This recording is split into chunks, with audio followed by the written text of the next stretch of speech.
After 67 years, Harley axed the legendary Sportster. No warning, no ceremony. Was this a bold evolution or a brutal betrayal?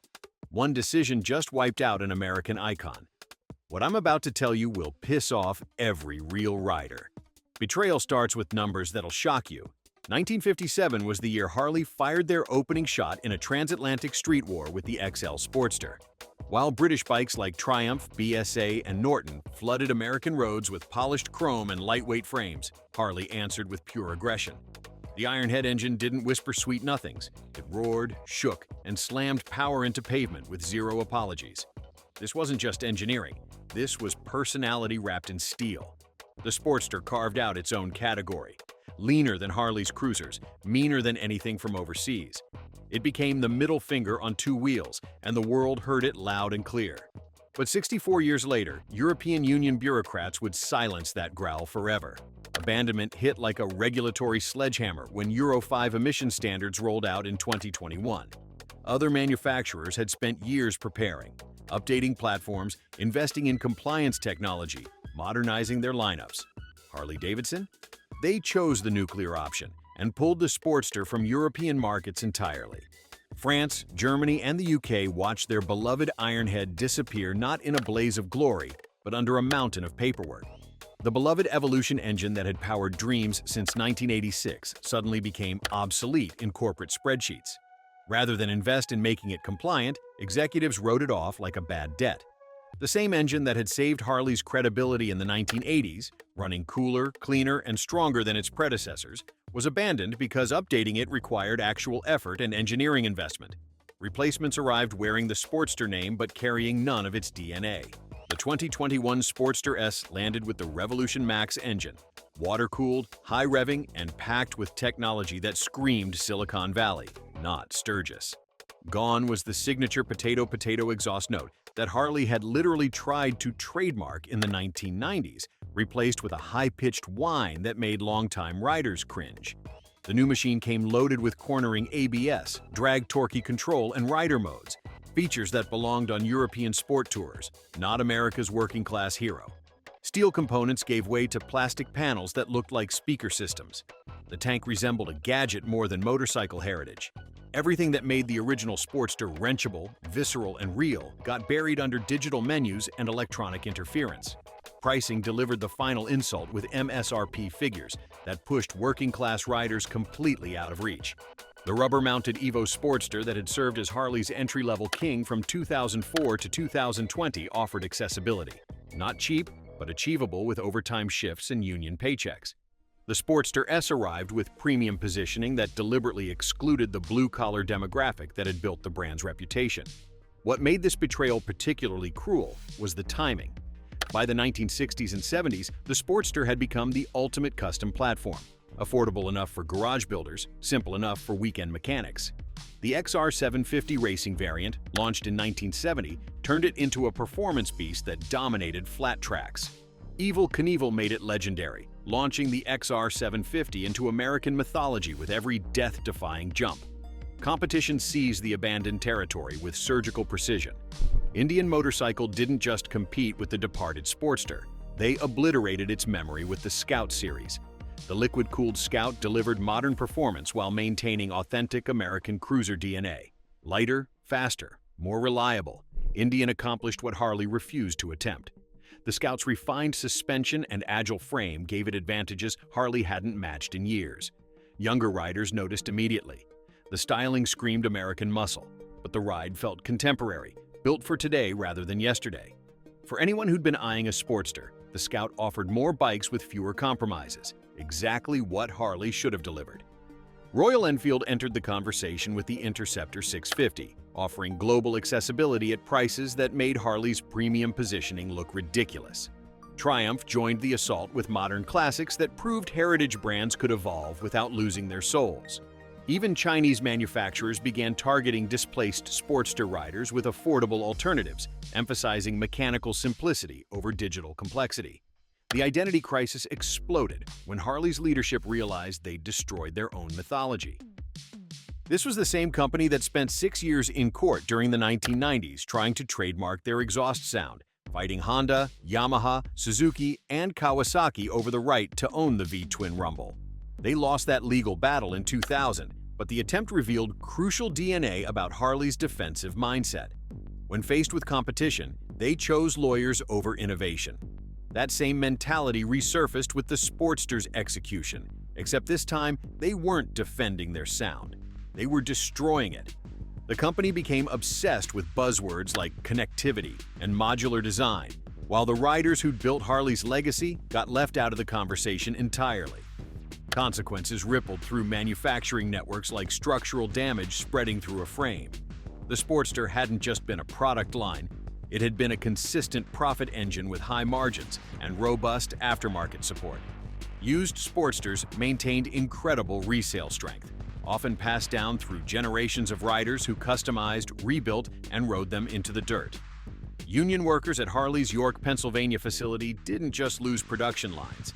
They lost craftsmanship passed down through decades.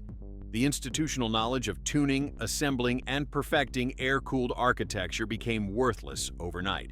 These weren't numbers on balance sheets. These were families and communities built around keeping American iron rolling on domestic factory floors. Wall Street noticed the instability immediately. Investors didn't see bold pivoting. They saw a brand in crisis, abandoning reliable profit centers for experimental ventures that confused core customers. While Indian delivered clear value propositions and Royal Enfield captured global growth, Harley appeared reactive and scattered, lurching between luxury touring and electric experiments like Livewire. Displacement of working-class riders represents the most damaging long-term consequence of this corporate vandalism. The Sportster had served as cultural currency for generations of blue-collar Americans, the bike you could afford after your first union paycheck, the machine your older brother rebuilt in the garage, the chrome icon that proved you could ride hard and live free without affording a road glide or full-dress bagger. These weren't casual consumers seeking transportation appliances. They were brand evangelists who defended Harley through reliability nightmares, competitive challenges, and corporate ownership changes. They'd tolerated leaky oil pans, bone-rattling vibrations, and roadside repairs because the Sportster represented something larger than transportation. It embodied their identity, values, and mechanical connection to authenticity. CTA. Actually, what I'm about to reveal next shows how deep this betrayal really goes. Hit that subscribe button because the manufacturing data I'm sharing will expose just how calculated this destruction really was. Manufacturing data reveals the calculated nature of Harley's abandonment. For over a decade, the rubber-mounted Evo Sportster dominated the entry-level market with consistent production numbers and steady profitability. The 2004 upgrade that tamed bone-rattling vibrations while preserving signature character had hit a sweet spot that welcomed beginners without sacrificing attitude. Production efficiency meant lower costs and higher margins compared to Harley's touring lineup. The simplicity that made Sportsters affordable to buy also made them profitable to produce. Parts commonality across model years supported extensive aftermarket networks. Independent mechanics could service them with basic tools. Riders could customize them in garage workshops without factory-authorized technicians. This wasn't just manufacturing efficiency. It was a cultural ecosystem that generated decades of customer loyalty. Every Sportster sold created potential customers for Harley's premium lineup. Riders typically started with Sportsters, then upgraded to touring bikes as their needs and incomes evolved. The platform served as Harley's farm system, developing lifelong brand advocates. Regulation provided convenient cover for deeper corporate priorities that had been shifting toward premium positioning and global markets. Euro 5 compliance wasn't impossible. It was inconvenient for executives more interested in chasing affluent demographics than serving working-class loyalty. Other manufacturers proved that heritage platforms could meet modern standards with proper investment. The Evolution engine's air-cooled architecture could have been updated with advanced fuel injection, improved emissions control, and refined combustion management. Honda had demonstrated similar transformations with their own heritage platforms. BMW continued producing air-cooled boxers that met strict European standards. Harley simply chose not to invest in solutions. Instead, they used regulatory requirements as justification for abandoning manufacturing complexity they no longer wanted to manage. The Revolution Max engine shared across multiple platforms offered economies of scale that air-cooled Evo production couldn't match. Corporate efficiency trumped customer loyalty. Regulatory compliance became a convenient excuse for predetermined strategic shifts. Vacuum left by authentic working-class motorcycles exposes broader trends in American manufacturing and corporate responsibility. When companies abandon communities that built their success, they don't just lose customers, they surrender cultural legitimacy as representatives of American industrial values. The Sportster's elimination accelerated Harley's drift toward overseas manufacturing, with new production facilities in Thailand and Brazil handling increasing portions of their global lineup. Domestic manufacturing capabilities that had anchored communities across the Midwest faced reduction as platforms requiring specialized knowledge disappeared from production schedules. This wasn't market evolution or natural selection. It was deliberate corporate abandonment of industrial heritage that had differentiated American motorcycles from global alternatives. The mechanical simplicity, wrenchable honesty, and cultural authenticity that justified premium pricing got sacrificed for manufacturing efficiency and regulatory convenience. Legacy of the Sportster transcends corporate decisions and continues rolling through every garage workshop, custom build, and rider who understood that motorcycles should connect hearts to machines, not screens to algorithms. From Evil Knievel's legendary XR750 jumps to countless chopper builds, flat track domination to outlaw club culture, the Sportster wrote American motorcycle history in chrome and steel. The bike that fired the opening shot in 1957's transatlantic street war deserved better than regulatory execution. It survived British invasion, Japanese competition, and corporate ownership changes because it offered something no spreadsheet could quantify: authentic mechanical soul in an increasingly artificial world. That spirit lives on in every custom build and every rider who chooses substance over software. So, there you have it.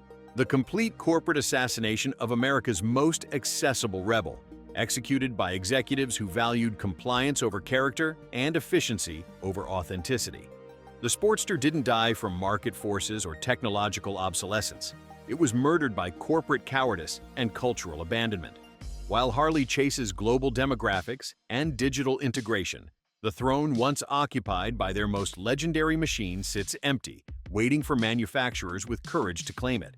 So, ride along with us by subscribing to our channel and stay updated with brutal motorcycle industry truth.